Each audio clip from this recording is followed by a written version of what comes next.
കഴിയട്ടെ. ഇത് മാത്രല്ല, ഇനി കുറച്ചുകൂടെ പണികളുണ്ട്. ഒരിടത്ത് കൊണ്ടുപോകാനുള്ളത് ഇവിടെ.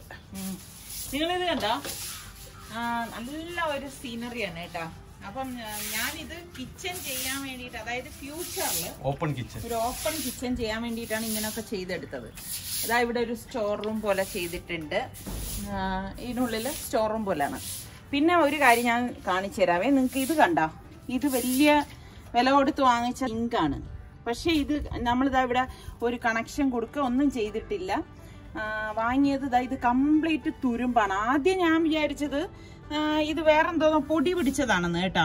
പക്ഷെ അതെ, നമ്മള് ശ്രദ്ധിച്ചില്ല. അപ്പൊ അത് കാരണം ഇനി ഇത് ഇളക്കി കളയേണ്ട അവസ്ഥയാണ്. പക്ഷെ ഭയങ്കര ഒരു നല്ല ബ്രാൻഡ് എന്നൊക്കെയാണ് പറയുന്നത്. പക്ഷെ ഞങ്ങളുടെ അവസ്ഥ ഇതാണ്. അതായത് നോക്കിക്കേ. അപ്പൊ നിങ്ങൾ വാങ്ങിക്കുന്നവരെപ്പോഴും ശ്രദ്ധിച്ച് തന്നെ വാങ്ങിക്കണം കേട്ടോ. പക്ഷെ രസം അതില്ല. നിസാറിക്ക താഴെ നമ്മൾ ആ ഫ്രാങ്കിയുടെ അത് വാങ്ങിച്ചപ്പോ അത് തന്നെ വാങ്ങിച്ച് ഇവിടെ വെച്ചാൽ മതി എന്ന് പറഞ്ഞാണ്. അപ്പോഴാണ് ഞാൻ പറഞ്ഞത് അത്ര കോസ്റ്റ്ലി ഉള്ള നമുക്ക് വാങ്ങിക്കണ്ട. ഇതുപോലെ കിച്ചൺ ആക്കി കഴിഞ്ഞാൽ ഉഗ്രൻ സീനറി. മൊത്തം ഗ്ലാസ് ഇവിടെ ഇങ്ങനെ കൊടുത്തിട്ട് ഓപ്പൺ ആയിട്ട് തന്നെ ഗ്ലാസ്. അല്ല, ഞാൻ പറഞ്ഞു ഗ്ലാസ് ഒന്നും വേണ്ട, ഓപ്പൺ ആയിട്ട്. പക്ഷെ ഇവിടെ ഒരു പ്രശ്നം എന്തെന്നറിയോ? നമ്മുടെ കൊരങ്ങച്ചൻ എത്താൻ സാധ്യതയുണ്ട്. കിച്ചനും കൂടെ ആണെങ്കിൽ പറയണ്ട. തീർക്ക് ആ സൈഡ് കോർണറിൽ കൂടെ തീർക്ക്. എന്നിട്ട് പോകാം, താഴെ പോകണം. എന്നിട്ട് കുറെ നേരം ഇവിടെ നിന്ന് വട്ടം കറങ്ങും.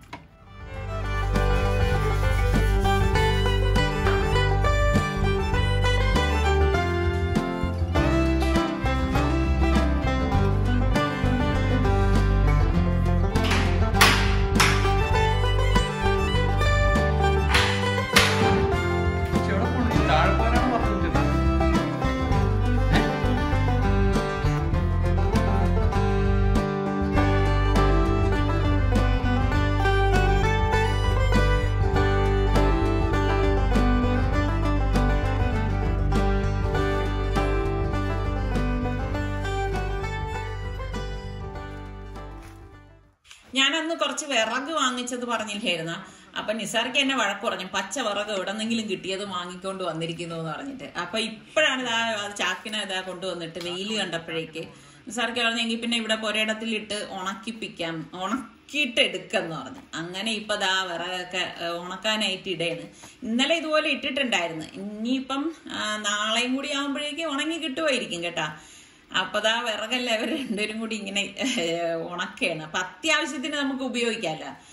അപ്പൊ അതായത് കണ്ട നമ്മളുടെ മറ്റേ തുളസി ഈ ഒരു പരുവത്തിലാണ്, കരിഞ്ഞു വാടിയൊക്കെയാണ് നിൽക്കണം. നല്ല രീതിയിലൊക്കെ നോക്കണുണ്ട്. പക്ഷെ എന്തോ എനിക്കറിയത്തില്ല. ഇനി അതിന് പ്രത്യേകിച്ച് വളം എന്തെങ്കിലും ഉണ്ടെങ്കിൽ നിങ്ങളൊന്ന് പറയണേ. ഈ ഒരു പരുവത്തിൽ കാണുമ്പോൾ ഭയങ്കര ഒരു വിഷമം കേട്ടോ. നിങ്ങൾ പറഞ്ഞ പോലെ ഞാൻ പൂവൊക്കെ പറിച്ചിട്ട് എന്നിട്ടും അതങ്ങോട്ട് വളരുന്നില്ല. അപ്പൊ ഇനിയിപ്പോ ഉള്ളതെന്ന് വെച്ചാല് നമ്മളുടെ തേങ്ങ കുറേ കിടന്നിട്ട് ഉണങ്ങിപ്പോയി കേട്ടാ. അപ്പൊ റിസ്വാന്റെ അടുത്ത് കുറച്ച് ഒന്ന് പൊതിച്ചു തരാൻ. അപ്പൊ റിസ്വാന്റെ അവന്റെ സർവ്വശക്തിയൊക്കെ ഉപയോഗിക്കുന്നുണ്ട് ഈ ഉണക്ക തേങ്ങയൊന്ന് പൊതിച്ചെടുക്കാനായിട്ട്. അവസാനം അവൻ അടിയറ വെച്ച് പിന്മാറിയപ്പോഴേക്ക് നമ്മളുടെ അടുത്ത അവതാരം എത്തിയിരിക്കുകയാണ്. എന്നാൽ ഇത്തിരി കഷ്ടപ്പാടുണ്ട് കേട്ടാ. അപ്പം അവനാണ് പിന്നെ ഈ ഉണക്ക തേങ്ങയൊക്കെ പൊതിച്ചു തന്നത്. ഇത് കണ്ട അവൻ കെട്ടിയ പന്തലെല്ലാം കൂടെ ഇപ്പൊ തറയിലായി. ആ ചെതലടിച്ച് അതെല്ലാം പോയി കേട്ടാ. പിന്നെ ഞാൻ പറഞ്ഞു എന്തിനാണ് ഈ കോവയ്ക്ക നമ്മൾ അങ്ങനെ വളർത്തിയെടുക്കണ്ടല്ലോ, ഇനിയിപ്പൊ നീ നല്ല പന്തലൊക്കെ കെട്ടിയിട്ട് നല്ല എന്തെങ്കിലുമൊക്കെ വളർത്തിയെടുക്കാൻ അവൻ്റെ അടുത്ത് പറഞ്ഞു. അപ്പൊ ഇതെല്ലാം നിലപ്പൊത്തി താഴെ പോയെന്നുള്ളതാണ് വാസ്തവം. അപ്പൊ ആ തേങ്ങയെല്ലാം പൊതിച്ചെടുത്ത് കണ്ട കൊട്ടത്തേങ്ങ ഉണ്ടെന്ന് തോന്നുന്നു. അതിൽ പൊങ്ങുണ്ട്. കുലിക്കിയപ്പോഴേക്ക് എന്തോ എനിക്കറിയില്ല. ഇനിയിപ്പൊ ഇത് കൊണ്ടുപോയിട്ട് തേങ്ങയൊക്കെ ചിരകി എടുക്കണം. അതാണ് വലിയൊരു പണി എന്ന് പറഞ്ഞാൽ. എനിക്കൊന്ന് നമ്മുടെ നാട്ടിലാണ് തേങ്ങയ്ക്ക് ഇത്രയും ചെലവ് വരുന്നത്. അപ്പൊ സുൽത്താനുള്ള തേങ്ങയെല്ലാം പൊതിച്ചെടുത്ത് കൊണ്ടുവരുന്നുണ്ട്. അവരുടെ ജോലി കഴിഞ്ഞ് ഇനിയാണ് എന്റെ ജോലി. ഇതൊക്കെ ഇനി പൊട്ടിച്ചെടുത്ത് തിരികെ എടുക്കണ്ടേ. പൊട്ടിച്ചെടുത്തപ്പോ സമാധാനമാണ്. ഫ്രിഡ്ജിൽ വെക്കണോ? ഞാൻ എന്ത് ചെയ്യുന്നറിയോ, ഇങ്ങനെ എടുത്തിട്ട് അതിനെ കീറിയിട്ട് ഫ്രീസറിൽ വെക്കും. പിന്നെ ആവശ്യത്തിന് എടുക്കാം. ഇതെന്താ ഇന്നും എനിക്ക് 2 പൊങ്ങ് കിട്ടിയിട്ടുണ്ട്. ഉണ്ടോ എന്നുള്ള എനിക്ക് അറിഞ്ഞൂടാ. ഞാൻ പൊട്ടിച്ചു നോക്കട്ടെ.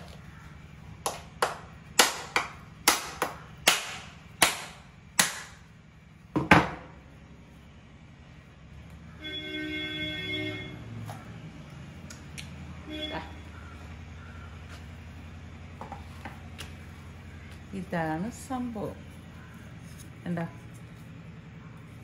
നല്ല ഭംഗിക്ക് ഇരിക്കുകയാണ്.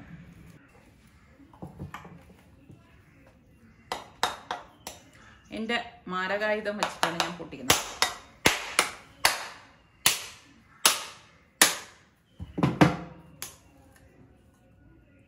ഇതിലില്ല,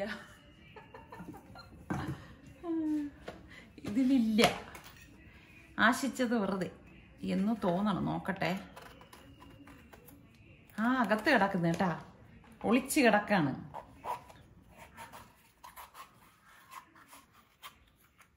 ഇതാ അടിപൊളി. വാവ്, കണ്ട? നിങ്ങൾക്കൊക്കെ ഇതിഷ്ടാണ്? ഇങ്ങനെ മുറിച്ചിട്ടെടുക്കണം എന്തറിയോ? ഇതാ ഇവർക്കൊക്കെ കൊടുക്കണമല്ല.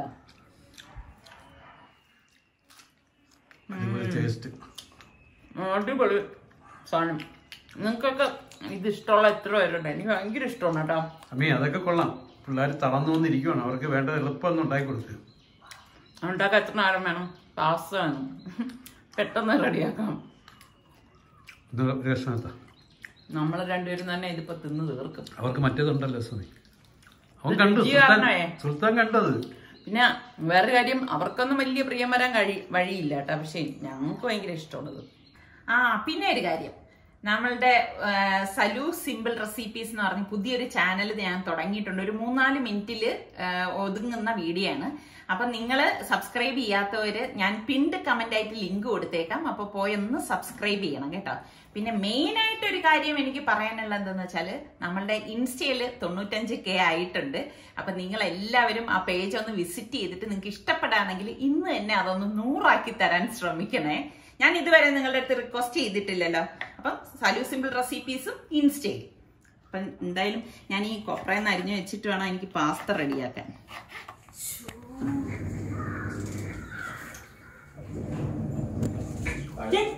പഴത്തൊരു ഡിസ്പോസൽ ബില്ലിന് ഇടാൻ പറയാ. പഴത്തൊരു ഇട്ടിട്ട് പോയാൽ മതി.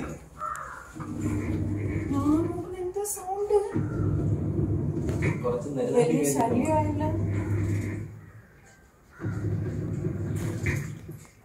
അടിയുടെ. അപ്പൊ ഇന്നത്തെ നമ്മളുടെ പാസ്തയ്ക്ക് വേണ്ടിയിട്ട് ഞാൻ ഇവിടെ ഒരു 200 ഗ്രാമിന്റെ ചിക്കൻ ബ്രസ്റ്റ് ആണ് എടുത്തിരിക്കുന്നത്. അപ്പൊ അതൊരു ഇടികല്ല് കൊണ്ട് ഞാനൊന്ന് ഇടിച്ചെടുക്കാൻ. ഇടിച്ചെന്തെന്ന് വെച്ചാൽ അതൊരു പദം വരാൻ വേണ്ടിയിട്ട്, ഒരു മയം വരാൻ വേണ്ടിയിട്ടാണ് കേട്ടോ. അപ്പൊ അതാ ഇതൊന്ന് ഇടിച്ചെടുത്തതിനെ നമുക്കിനി കട്ട് ചെയ്തെടുക്കാം. ഞാൻ ഇതിനെ ഒന്ന് സ്ട്രിപ്പായിട്ടാണ് കട്ട് ചെയ്തെടുക്കുന്നത്. അപ്പം ഈ ഒരു സൈസിന് കേട്ടോ, നമ്മൾക്ക് എത്ര ഒരു നീളം വേണോ അതിനനുസരിച്ച് കട്ട് ചെയ്തെടുത്താൽ മതി. അപ്പൊ ഞാൻ 2 ടൈപ്പിൽ ഇന്ന് തയ്യാറാക്കുന്നുണ്ട്. ഇതിപ്പോ ഞാൻ സ്ട്രിപ്പായിട്ട് റെഡിയാക്കാൻ വേണ്ടിയിട്ട് ഈ ഒരു നീളത്തിന് കട്ട് ചെയ്തെടുക്കുന്നത്. അപ്പൊ അതുകൊണ്ടാണ് നമ്മൾ ഇതിനൊന്ന് ഇടിച്ചിട്ടെടുത്തത് കേട്ടോ. ഇടിച്ചിട്ടെടുക്കുമ്പം ഒരു കട്ടി ഉണ്ടാവത്തില്ല. നിങ്ങൾ ട്രൈ ചെയ്ത് നോക്കിക്കോ കേട്ടോ ആണെങ്കിൽ. അപ്പൊ അടുത്ത് ഞാനിതാ ഒരു 150 ഗ്രാമിന്റെ ചിക്കൻ ബ്രസ്റ്റ് എടുത്തിട്ട് അതിതാ ഇതുപോലെ ചെറിയ പീസായിട്ടൊന്ന് കട്ട് ചെയ്തെടുക്കുകയാണ് കേട്ടോ. അപ്പൊ നമുക്ക് എത്രയാണോ വേണ്ടത് അതിനനുസരിച്ച് എടുത്താൽ മതി. അപ്പൊ 2 ടൈപ്പിൽ ഞാനിവിടെ കട്ട് ചെയ്തെടുത്തിട്ടുണ്ട്. അപ്പം ചിക്കൻ സ്ട്രിപ്പൊക്കെ ഞാൻ കഴുകി എടുത്ത് വെച്ചിരിക്കുകയാണ്. ഇനി നമുക്ക് ഇതൊന്ന് കുറച്ച് കോട്ടിങ് കൊടുത്തെടുക്കണം. അപ്പൊ 1 ടീസ്പൂണോളം സോയാ സോസ് ഞാൻ ഇതിലേക്ക് ഒഴിച്ചു കൊടുക്കാണ്. പിന്നെ വേണ്ടത് ചില്ലി സോസ് 1 ടീസ്പൂണ്. പിന്നെ ഞാനിവിടെ ഗാർലിക് ബ്രെഡ് മിക്സ് എടുത്തിട്ടുണ്ട്. ഇത് ഓപ്ഷണൽ ആണ് കേട്ടോ. അപ്പൊ എന്റെ കയ്യിലുള്ളത് കൊണ്ടാണ് ഞാൻ എടുത്തത്. അത് ഞാൻ 1 ടേബിൾ സ്പൂൺ ഇതുപോലെ ഇട്ട് കൊടുക്കാണ്. പിന്നെ വേണ്ടത് ഒറിഗാനോ ആണ്. ഒറിഗാനോ മസ്റ്റ് ആയിട്ട് വേണം കേട്ടോ. അതും ഞാൻ 1 ടേബിൾ സ്പൂൺ ഇട്ട് കൊടുക്കാണ്. ഇതൊക്കെ ഇടുമ്പോഴാണ് ഇതിനൊരു ടേസ്റ്റ് കിട്ടുന്നത് കേട്ടോ. പിന്നെ ചില്ലി പൗഡർ 2 ടീസ്പൂൺ ചേർത്ത് കൊടുക്കാം. ഒരുപാട് എരിവിന്റെ ആവശ്യമില്ല. പിന്നെ പാകത്തിനുള്ള ഉപ്പും, പിന്നെ ഇഞ്ചി വെളുത്തുള്ളി പേസ്റ്റ് 1 ടീസ്പൂണ്, തൈരുണ്ടല്ലോ അതും 1 ടേബിൾ സ്പൂണ്, പിന്നെ 1 ടീസ്പൂണ് കെച്ചപ്പ്, ടൊമാറ്റോ കെച്ചപ്പ് ഉണ്ടല്ലോ. ഇപ്പൊ ഇത്രയും ചേർത്തിട്ടാണ് നമ്മളിത് മിക്സ് ചെയ്തെടുക്കുന്നത്. അപ്പൊ ഇത്രയും ചേരുവകൾ ഇതിൽ വരുമ്പോ തന്നെ നല്ല ഒരു ടേസ്റ്റ് ആയിരിക്കും കേട്ടോ ഈ ഒരു മസാലക്കൂട്ടിന്. അപ്പൊ ഇത് ഞാൻ ഇവിടെ മാറ്റി വെക്കാണ്. അപ്പൊ ഞാൻ പാസ്തയ്ക്ക് വേണ്ടി 150 ഗ്രാം ചിക്കനിലേക്ക് ഇഞ്ചി വെളുത്തുള്ളി paste 1 teaspoon, 1 teaspoon soya sauce, 1 teaspoon chilli sauce, പിന്നെ 1 ടീസ്പൂണോളം ടൊമാറ്റോ കെച്ചപ്പ്, 1 ടീസ്പൂൺ ഒറിഗാനോ ഇതിലും ഇട്ട് കൊടുക്കും കേട്ടോ. പിന്നെ നമുക്ക് വേണ്ടത് കുരുമുളകാണ്. അതും 1 ടീസ്പൂൺ ഇട്ട് കൊടുക്കാം. മുളക് പൊടിയും 1 ടീസ്പൂണും പാകത്തിനുള്ള ഉപ്പും. ഇത്രയും കൂടി ചേർത്തിട്ട് ഇതിൽ ഞാൻ 1 ടീസ്പൂൺ തൈര് ചേർക്കുന്നുണ്ട് കേട്ടോ. അതാ നന്നായിട്ടൊന്ന് മിക്സ് ചെയ്ത് കൊടുക്കാം. അപ്പൊ തൈരൊക്കെ ചേർക്കുമ്പോൾ പെട്ടെന്ന് ഇത് എന്താ പറയാൻ കുക്കായി കിട്ടും. അപ്പൊ ഞാൻ കുറച്ചധികം വെള്ളം തിളപ്പിക്കാൻ വെച്ചിട്ടുണ്ടായിരുന്നു. ഇതിലേക്ക് ഞാൻ പാകത്തിനുള്ള ഉപ്പിട്ട് കൊടുത്തിട്ട് 1 ടീസ്പൂണോളം ഒലിവ് ഓയിൽ ഒഴിച്ചു കൊടുക്കാണ്. ഏത് ഓയിൽ വേണമെങ്കിലും ഒഴിച്ചു കൊടുക്കാം, വെളിച്ചെണ്ണ ചേർക്കണ്ട കേട്ടോ. എന്നിട്ട് നമുക്ക് ഞാനിവിടെ 500 ഗ്രാമിന്റെ എൽബോ പാസ്തയാണ് എടുത്തിരിക്കുന്നത്. പാസ്ത വെള്ളത്തിലേക്ക് ഇട്ടിട്ട് ഇതുപോലെ ഒന്ന് ഇളക്കി കൊടുക്കണം. വെള്ളം ചൂടായ ശേഷം ഇട്ട് കൊടുക്കാവോ കേട്ടോ. അപ്പൊ 3 നല്ല പഴുത്ത ടൊമാറ്റോയാണ് ഞാൻ എടുത്തിരിക്കുന്നത്. നല്ല കളറുള്ളതാണ് എടുക്കാൻ. ഇതൊന്ന് അടിച്ചെടുക്കണം, വെള്ളം ചേർക്കാതെ അടിച്ചെടുക്കണേ. എന്നിട്ട് ഞാൻ ഇതൊരു ബൗളിലേക്ക് മാറ്റുവാണ്. അപ്പൊ ഇതിനിടയിൽ നമ്മളുടെ പാസ്ത ഞാനൊന്ന് ഇളക്കി കൊടുക്കുന്നു. കറക്റ്റ് പരുവായിട്ടുണ്ട്. ഇത് ഡ്രെയിൻ ചെയ്തെടുക്കണേ. പിന്നെ ഞാൻ മറ്റൊരു പാൻ അടുപ്പത്തേക്ക് വെച്ചിട്ട് ഒരു 100 ഗ്രാമിന്റെ ബട്ടർ ഇതിലേക്ക് ഇട്ട് കൊടുക്കാണ്. നമ്മളിനി വൈറ്റ് സോസ് ആണ് തയ്യാറാക്കണത്. എന്നിട്ട് ഞാൻ 1/2 കപ്പ് മൈദാ മാവ് ഇതിലേക്ക് ഇട്ട് കൊടുക്കും. അപ്പം ബട്ടർ മെൽറ്റായി വരുന്നുണ്ട്. ഇതിപ്പോ രണ്ടും കൂടി ഒരുമിച്ചിട്ടാലും കുഴപ്പമൊന്നുമില്ല. ഫ്ലെയിം വളരെ കുറച്ചിട്ട് കൊടുക്കണേ. എന്നിട്ട് ഞാൻ ഇതിലേക്ക് 1 ടീസ്പൂണോളം ഒറിഗാനോയും 1 ടീസ്പൂണോളം കുരുമുളക് പൊടിയും പാകത്തിനുള്ള ഉപ്പും കൂടി ചേർത്ത് കൊടുക്കാണ്. എന്നിട്ട് ഇതൊന്ന് ഇതുപോലെ ഒന്ന് ഇളക്കി കൊടുക്കാം. കട്ട കെട്ടരുത് കേട്ടോ. അപ്പം ലോ ഫ്ലെയിമിൽ ചേർത്ത ശേഷം ഞാൻ ഇവിടെ 1.5 കപ്പ് പാലെടുത്തിരിക്കുകയാണ്. അപ്പൊ ഈ പാല് ഞാൻ കുറേശ്ശെ ആദ്യം ഒന്ന് ഒഴിച്ചിട്ട് ഒന്ന് ഇളക്കി കൊടുക്കും. അല്ലെങ്കിൽ എന്തെന്ന് വെച്ചാൽ എല്ലാം കൂടി കട്ട കെട്ടാൻ സാധ്യത കൂടുതലാണ്. അപ്പൊ അതുപോലെ കുറേശ്ശെ ഒഴിച്ച് ഇളക്കിയിട്ടാണ് പിന്നെ ബാക്കി ഇരിക്കുന്ന പാല് നമ്മൾ ഫുള്ളായിട്ട് ഇതിലേക്ക് ഒന്ന് ഒഴിച്ചു കൊടുക്കണത്. അപ്പൊ കട്ട കെട്ടാൻ സാധ്യത വളരെ കുറവാണ് കേട്ടോ. അപ്പൊ ചൂടടിക്കുമ്പോ തന്നെ ഇത് മെൽറ്റായി വന്നോളും. കണ്ടോ, ഈ ഒരു പരുവത്തിൽ വരും. അപ്പൊ അതൊന്ന് തിളച്ചൊന്ന് കുറുകുമ്പോഴേക്ക് ഈ ഒരു ടെക്സ്ചർ ആകുമ്പോൾ മാറ്റി വെക്കാം. അപ്പൊ കുറച്ച് വലിയ പാനിലേക്ക് ഞാൻ 2-3 ടേബിൾ സ്പൂൺ ഓയിലും 1 ടീസ്പൂൺ ബട്ടറും പിന്നെ ഒരു സവാള ഇതുപോലെ അരിഞ്ഞെടുത്തത്, തീരെ ചെറുതല്ല കേട്ടോ, ഈ ഒരു പരുവത്തിന് അരിഞ്ഞെടുത്ത സവാളയും കൂടി ചേർത്താണ് വഴറ്റി കൊടുക്കുന്നത്. അപ്പോൾ സവാള ഒരുപാട് അങ്ങ് വഴലേണ്ട ആവശ്യമൊന്നുമില്ല. ഈ സമയത്ത് നമ്മളുടെ മാരിനേറ്റ് ചെയ്ത് വെച്ചിരിക്കുന്ന ആ ചെറിയ ചിക്കൻ്റെ പീസ് ഉണ്ടല്ലോ, അത് ഫുള്ളായിട്ട്, അതായത് 150 ഗ്രാമിന്റെ ചിക്കൻ ഇതിലേക്ക് ഇട്ടിട്ട് നന്നായിട്ടൊന്ന് ഇളക്കി കൊടുക്കും. അപ്പം ഈ മസാലയൊക്കെ നമ്മൾ ഇതിൽ ചേർത്തിരിക്കുന്നത് കൊണ്ട് തന്നെ പെട്ടെന്ന് ഇത് റെഡിയായി കിട്ടും കേട്ടോ. അപ്പൊ ഇതുപോലെ ഒന്ന് ഇളക്കി എടുക്കണം. അതിനുശേഷം ഞാനിവിടെ ഒരു 6-7 വെളുത്തുള്ളി അല്ലി എടുത്തിട്ടുണ്ട്. വലിയ വെളുത്തുള്ളി അല്ലെങ്കിൽ ഒരു 2 എണ്ണം ചെറുതായിട്ട് അരിഞ്ഞിട്ടാൽ മതി കേട്ടോ. അപ്പൊ അതും കൂടി ചേർത്തിട്ട് നമുക്കൊന്ന് ഇളക്കി കൊടുക്കാം. നമ്മുടെ ചിക്കൻ സ്ട്രിപ്പിന്റെ കോട്ടിങ്ങിന് വേണ്ടി മൈദാമാവിലേക്ക് ഞാൻ 1 ടീസ്പൂണോളം കുരുമുളക് പൊടി, 1 ടീസ്പൂൺ ഒറിഗാനോയും 1 ടീസ്പൂൺ ചില്ലി പൗഡറും പിന്നെ പാകത്തിനുള്ള ഉപ്പും ഇട്ടിട്ട് ഒന്ന് മിക്സ് ചെയ്ത് കൊടുക്കും. ഇതിപ്പോ ഏകദേശം 1.5 കപ്പോളം മൈദാമാവ് എടുത്തിട്ടുണ്ട്. അതിനൊരു അളവും കണക്കൊന്നും ഇല്ല കേട്ടോ. അതായത് ഇതുപോലെ ഒന്ന് മിക്സ് ചെയ്ത ശേഷം നമ്മൾ ഈ മസാല പട്ടി വെച്ചിരിക്കുന്ന ചിക്കൻ സ്ട്രിപ്പ് ഉണ്ടല്ലോ, അത് ഈ മാവിന്റെ കൂട്ടിലിട്ടിട്ട് ഇതുപോലെ കോട്ട് ചെയ്തെടുക്കണം. ഇത്രയേ ഉള്ളൂ സംഭവം കേട്ടോ. നമ്മൾ വേറെ ഒന്നും ചെയ്യേണ്ട ആവശ്യമില്ല. അപ്പൊ എല്ലായിടത്തും ആ കോട്ടിങ് വരത്തക്ക രീതിയിൽ നമ്മളിതൊന്ന് മിക്സ് ചെയ്ത് കൊടുക്കണം. അപ്പൊ ഞാൻ ഈ സ്ട്രിപ്പ് എല്ലാം ഇതുപോലെ മിക്സ് ചെയ്തെടുക്കുകയാണ്. അപ്പൊ സംഭവം എളുപ്പമാണല്ലോ. അപ്പൊ നമ്മളുടെ പാസ്തയ്ക്കുള്ള ചിക്കനും ഇവിടെ റെഡി ആയിട്ടുണ്ട്. അപ്പൊ ചെറിയ പീസ് ആയതുകൊണ്ട് തന്നെ പെട്ടെന്ന് വെന്ത് കിട്ടും. അപ്പൊ ഈ സമയത്ത് നമ്മുടെ ടൊമാറ്റോ അടിച്ചില്ലേ, മിക്സിയിൽ അടിച്ചത് ഇതിലേക്ക് ഇട്ടിട്ട് നന്നായിട്ടൊന്ന് ഇളക്കി കൊടുക്കണം. അപ്പൊ നല്ല ഒരു കളർ കിട്ടണമെങ്കിൽ ഇതുപോലെ നല്ല കളറുള്ള ടൊമാറ്റോ തന്നെ നിങ്ങൾ എടുക്കണേ. അതുകൊണ്ടാണ് ഞാൻ അങ്ങനെ പറഞ്ഞത്. ശേഷം നമ്മൾ ഈ വേവിച്ച് ഡ്രെയിൻ ചെയ്ത പാസ്ത ഉണ്ടല്ലോ, അത് ഞാൻ ഇതിലേക്ക് ഇട്ടിട്ട് മിക്സ് ചെയ്ത് കൊടുക്കാം. ഇപ്പൊ നിങ്ങൾക്ക് എൽബോ പാസ്ത തന്നെ വേണമെന്നില്ല, നിങ്ങൾക്ക് ഇപ്പൊ നൂഡിൽസ് വേണമെങ്കിൽ ഈ രീതിയിൽ ഉണ്ടാക്കിയെടുക്കാം കേട്ടോ. അപ്പൊ ഇതുപോലെ മിക്സ് ചെയ്ത ശേഷം നമ്മളുടെ ഈ വൈറ്റ് സോസ് ഉണ്ടല്ലോ, അത് ഫുള്ളായിട്ട് ഇതിലേക്ക് ഇട്ട് കൊടുക്കണം.